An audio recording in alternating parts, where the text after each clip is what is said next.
अब मैं अपने नेता सब 36 कौम के नेता जयंत चौधरी जी से बुलवाने से पहले मैं आपको बताना चाहूंगा, माननीय जयंत जी, इस गांव में जब से देश आजाद हुआ तब से आज तक कभी राष्ट्रीय लोगों ने यहाँ चुनाव लिया। प्रत्येक चुनाव में जो है हाथ जिताने का काम किया और उसमें 36 कौम के लोगों ने तय किया कि आपके नाम पे यहाँ इस बार जो है पूरा गाँव वोट करेगा। मैं अपने नेता जयंत जी से निवेदन करूंगा, मैं आए और सबको संबोधित। इन्होंने कहा ऊपर होके बात कर लो, मैं कहे तो मौका है पास से आने। बड़े कार्यक्रम में अलग आनंद होता है और गांव में आके अपनी बात आपकी सुनने का, अपने रखने का अलग आनंद है। चुनाव आपको करना है, फैसला 5 तारीख का है। सही बात है, कोई सरकार पे प्रभाव यूं नहीं पड़ता कि सरकार गिरेगी तो है नहीं, लेकिन प्रभाव पड़ेगा। उनको उनका ब्लड प्रेशर हाई होगा, गठबंधन के जीत पे उन्हें एहसास होगा कुछ कि चोट हमें लग रही है, क्यों लग रही है, उसे समझने की वो कोशिश करेंगे। किसान का दर्द क्या है, आज तो कुछ नहीं समझ रहे। आज वो प्रदेश के किसान को कम आंक रहे हैं। उन्हें लग रहा है हमारी सत्ता आ गई, बहुमत की सरकार है, 5 साल हमें चलाना है। अब 4 साल तो पूंजीपति की सुनो, उस लॉबी के तहत काम करो। आखिरी वक्त पे देख लेंगे क्या किसानों के लिए क्या बातें बोलनी है कि दोबारा उनकी वोट हम ले लें। सीधी सीधी तो इस तरह से वो सोच रहे हैं। अब उन्हें भी मालूम नहीं था कि दोबारा मौका मिल जाएगा चुनाव।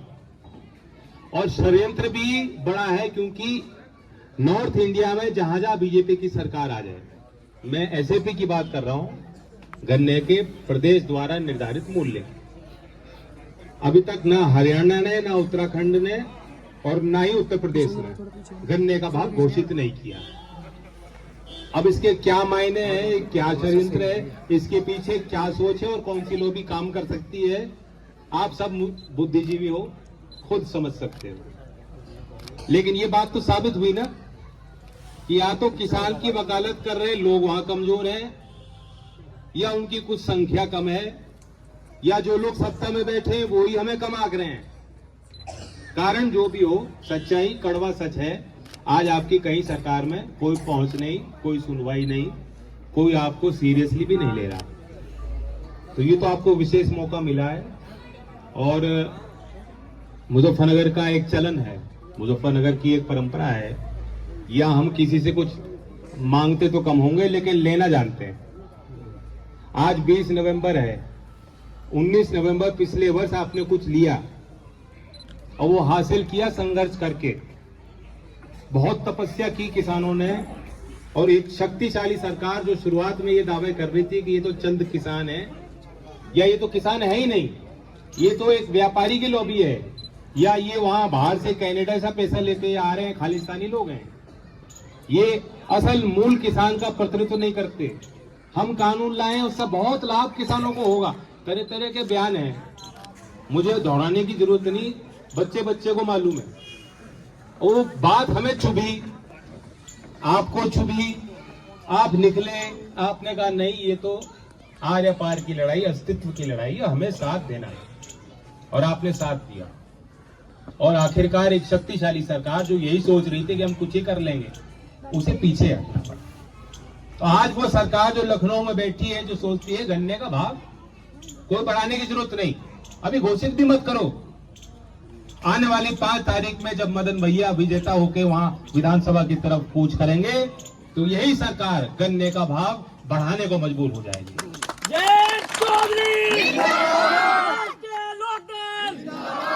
और तब आप कुछ मांग नहीं रहे, लेने की हैसियत में हो जाओ।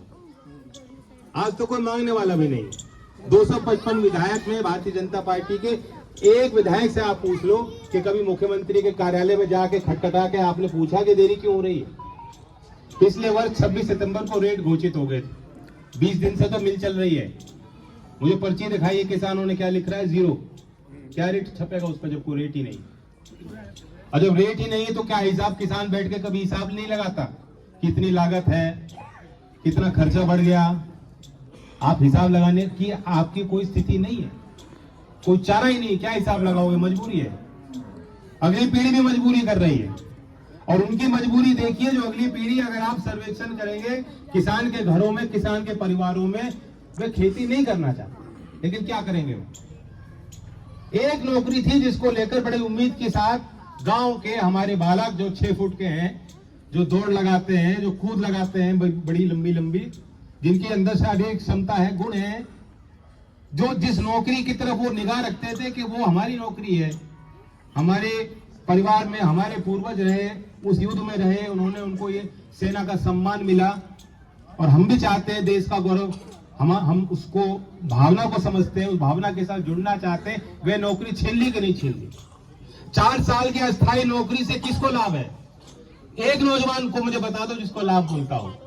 4 साल बाद जब उनमें से 100 में से 75 हो, 50 हो, 40 हो, मैं नहीं जानता, वास्तव में आज कोई भी नहीं जानता कितने रखे जाएंगे 4 साल बाद।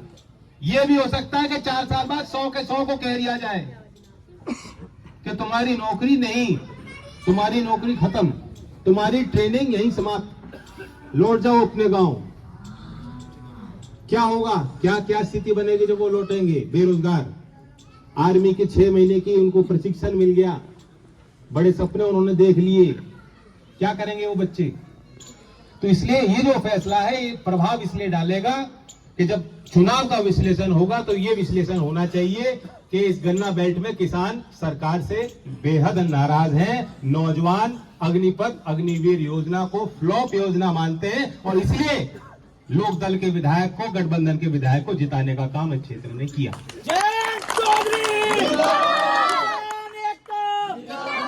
कोई विश्लेषण काम का नहीं है, और किसी बात से हमें कोई मतलब नहीं है। तो जात पात हो, दंगे की बात हो, 1000 चीजें हैं, और ये कोई कसर तो छोड़ नहीं रहे। इस क्षेत्र ने तो चौधरी साहब का भरपूर साथ दिया। इस गांव का अपना इतिहास योगराज जी बता रहे थे। मैं पूछना चाहता हूं, क्या चौधरी अजीत सिंह जी चुनाव आ रहे थे?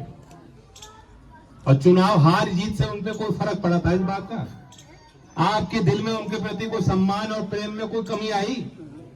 चुनाव के बाद जब वो आए थे, उन्होंने बात कही थी कि चुनाव हार जीत हो जाए, मुझे तो आपके बीच आकर अच्छा लग रहा है। वो सफल रहे अपने उस प्रयोग में। उनकी एक इच्छा थी कि जहां झगड़ा हुआ था वो जड़ों को मिटा देना चाहता हूं, भाईचारा कायम रखना चाहता हूं, और आज भाईचारा की उस भावना को, प्रबल भावना को वो जिंदा कर गए। वो हारे नहीं, वो जीत के गए। और जो हमारे बीच का कोई कहता हो कि हारे, हमने हराया, तो 5 तारीख में आपको मौका है कि उस बात को पूरा कर देना और बता देना कौन हारा और कौन जीतेगा। जीत भाईचारे की होगी, जीत उसकी होनी चाहिए जो बेरोजगारी की, आर्थिक तंगी की, हर घर में जो तनाव है, जो परेशानियां हैं, उन परेशानियों को उठाकर उनकी समस्याओं के समाधान के लिए तत्पर रहे। मुझे विश्वास है, एक बात मैंने पीछे भी कही थी कि चयन क्यों हुआ, क्या हुआ। हमने अपने दल में खूब लोग जाते देखे हैं, बड़े बड़े लोग, आज बड़े बड़े नेता हैं, दूसरे दलों में हैं, उनकी शुरुआत कभी लोक दल में हुई। लेकिन एक उदाहरण वो भी है कि इंडिपेंडेंट एमएलए बने थे मदन, और उन्होंने चिट्ठी लिखी चौधरी अजीत सिंह जी को कि मैं पार्टी में आना चाहता हूं। विधायक बनने के बाद, विधायक बनकर पार्टी विधायक बनाती है, सांसद बनाती है, जाते आपने देखे हैं, लेकिन कम ऐसे उदाहरण होंगे कि चौधरी साहब में आस्था प्रकट कर वो पार्टी में आए। तो ये उनका परिचय है। इसलिए कौन भेदी है, कौन नहीं, कौन अपना है, ये हमारा परिवार है। इस परिवार में मैं खड़ा हूं। मैं आपसे यही चाहता हूं कि आप उम्मीदवार बनके, कम ही दिन रहते हैं, गांव खूब कवर करने हैं। यहां भी मैं शायद ज्यादा लंबा बोल गया, और आज कोई बात कहने की जरूरत नहीं। आज हर एक आदमी को अपने आप को उम्मीदवार बना के निकल जाना चाहिए, जिस क्षेत्र में हम लोग नहीं पहुंच पाएंगे।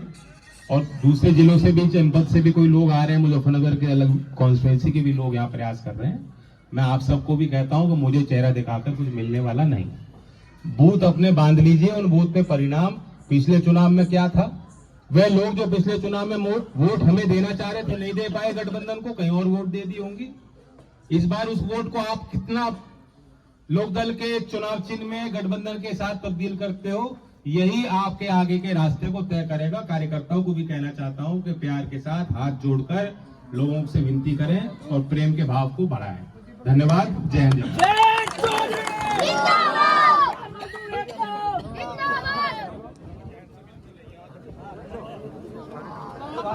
तो भैया